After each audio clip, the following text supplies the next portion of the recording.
En esta transmisión analizamos el origen histórico de las nociones políticas de izquierda y derecha.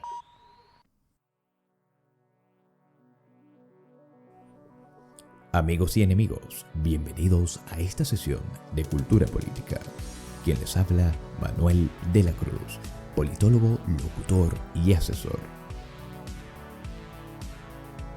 Los ejes de izquierda y derecha tienen orígenes superficiales, que responden a elementos circunstanciales en épocas convulsas. Se señala su origen en la Revolución Francesa. Sin embargo, esto no es del todo cierto. Como siempre, les recordamos visitar culturapolítica.net, la principal publicación de inteligencia y análisis político. ¿Cuál es el origen de la derecha y la izquierda? La teoría más repetida sostiene que en la Convención Nacional del 19 de septiembre de 1792, los partidarios del Ancien Régime se sentaban a la derecha del rey, mientras que sus detractores a la izquierda. El error de esta suposición consiste en que la Convención Nacional fue constituida por los representantes del tercer estado, quienes, prescindiendo de la relevancia del clero y la nobleza, se adjudicaron la representación de la soberanía popular. Estos diputados fueron los mismos que realizaron la Asamblea Nacional Constituyente, negaron la participación del rey Luis XVI en los debates y le condenaron a muerte el 21 de enero de 1793. Por lo tanto, no se podían sentar al lado de un rey ausente. Las facciones divididas entre los proclives a una monarquía constitucional y los proponentes de una república tampoco se sentaban a la izquierda o derecha de un salón elíptico. De hecho, los diputados se reunían inicialmente en el Salle du Manège, el salón de equitación en el Palacio de las Tullerías. Allí, improvisadas gradas fungían de curules. Los radicales jacobinos se situaban en lo alto de las gradas, por lo que ganaron el mote de montañeses y a su sector la montaña.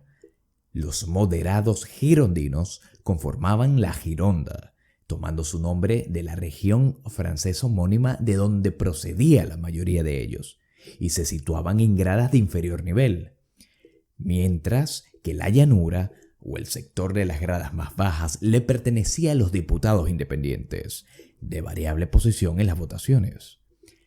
Reitero, al inicio, los revolucionarios no contaron con un hemiciclo. Deliberaban entre gradas improvisadas.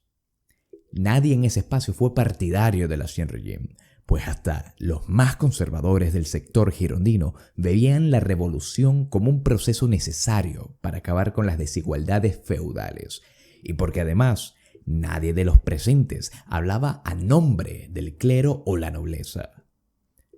¿Cuál es el origen concreto de las etiquetas de derecha e izquierda? Tras la derrota definitiva de Napoleón Bonaparte y el fin de su gobierno de los 100 días en 1815, la restauración borbónica instauró una monarquía constitucional presidida por Luis XVIII. El nuevo monarca francés respetaría las limitaciones constitucionales y las decisiones tomadas en materia legislativa por un nuevo parlamento francés bicameral, cuya Cámara Baja, o de los Comunes, se reunió como hemiciclo en el Palacio Borbón, un edificio gubernamental situado en el 7º distrito de París, en la orilla izquierda del Sena. Es en ese espacio donde los defensores de la monarquía se sentaban a la derecha y los proponentes de la república a la izquierda. De hecho, la facción que abogó por la restauración de la monarquía absoluta, el Ancien Régime, se sentó al extremo derecho y se hacían llamar los ultras. Esta auténtica derecha no tenía complejos y asumía orgullosamente su cosmovisión integrista, cristiana y jerárquica. El clivaje histórico que definió inicialmente los roles de izquierda y derecha fue la adhesión o no al reemplazo de la monarquía por una república jacobina. Por extensión a posteriori, incorporó debates ideológicos como el duelo entre tradición y progreso, el marxismo, el nacionalismo contra el cosmopolitismo y otras múltiples posiciones que se replicaron en el resto de Occidente. Por lo tanto, no solo no existe una idea unificada de lo que es una u otra posición, resulta insatisfactorio en la mayoría de los casos reducir y agrupar bajo un mismo cuartel múltiples discursos políticos con resoluciones contradictorias entre sí. Todo esto por el deseo añejo de un manojo de diputados franceses que visibilizaron sus posiciones con la localización de sus asientos. ¿Tiene todavía utilidad el debate izquierda y derecha? Muchos sugieren, no sin razón, que tales categorías son insuficientes para describir los ideales políticos del mundo contemporáneo. Yo, por ejemplo, considero que el debate del mañana se hará entre nacionalistas contra globalistas. Sin embargo, aunque carentes de nitidez, son ineludibles los vivos colores de las imágenes proyectadas por las palabras izquierda y derecha. Evocan un sentido de dualidad aparentemente intrínseco a la naturaleza humana. Son a nuestro dictamen atajos cognitivos que permiten una rápida identificación de los intereses y pretensiones de un actor político.